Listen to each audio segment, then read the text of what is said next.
As we age, a lot of us might end up as caregivers for our parents or older loved ones, but what if those relatives are also struggling with their mental health? Well, Chris Braley, the owner of Braley Care Homes, is here today to talk to us about geriatric psychiatry, something that a lot of people probably don't even talk about or have discussions about.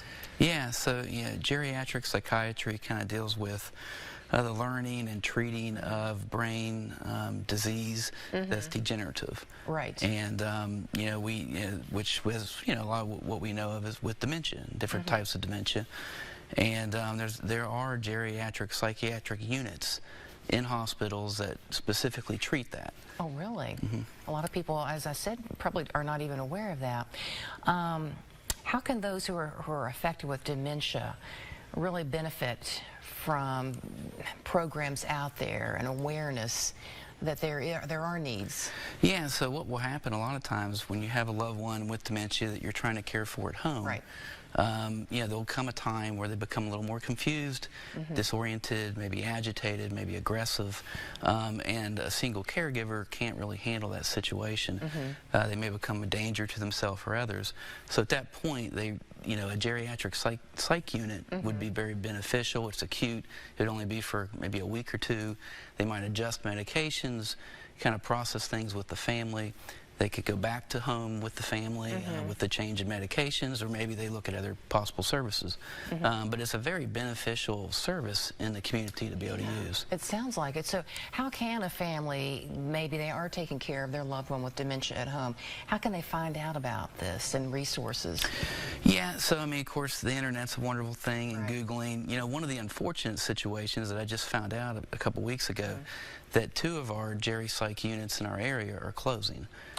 So Thomas Memorial Hospital, they have a geri psych unit, they're closing. And also Holzer Hospital and Gallup-Police, their geri psych unit's going to be closing in a few months. So it really kind of leaves a void in our community, in our area right now. Yeah, so are you hearing talk of any other opportunities, any other facilities kind of taking up the slack or stepping in to help? I'm hoping, but yeah, I don't want families to be discouraged, because I do know that in Elkins, West Virginia, I think it's called Laurel Place, there's a geri psych unit, and then also in Princeton, West Virginia, Princeton Hospital has a geri psych unit. So just because it's a little further away doesn't mean it can't be a great benefit. Again, it's short term, it's acute, 1 to 2 weeks, and when you're dealing with a situation where you can't handle them at that moment, it's really needed, and it's a safe environment. We do still have some local hospitals that have psychiatric units, but it's not just for geriatric patients. So like CMC General has a psychiatric unit. I believe St. Mary's has one. So there are at least people to reach out to in our area. Absolutely, yeah. Okay.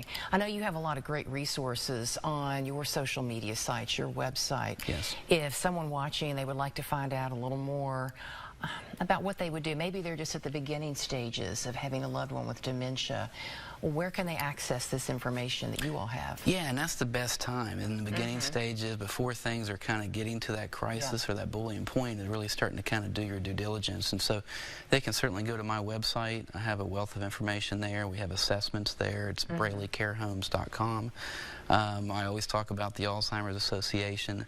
They're a wonderful organization that they have a website, but they have an office. There's many local chapters. Ours is in Charleston, and they can go there and get great information. There's support groups and just a number of things that that families can benefit from to help them kind of guide them through this process. Definitely there. Well, Chris, always great information. Thank you so much for stopping by. And we've got your contact information right there, website, Facebook, phone number, everything to help people get connected with you. That's right. If they go to Facebook, they'll see Sweetie, too. Oh, that's right. Sweetie the house dog. That's right. Thanks so much for stopping by. You're welcome.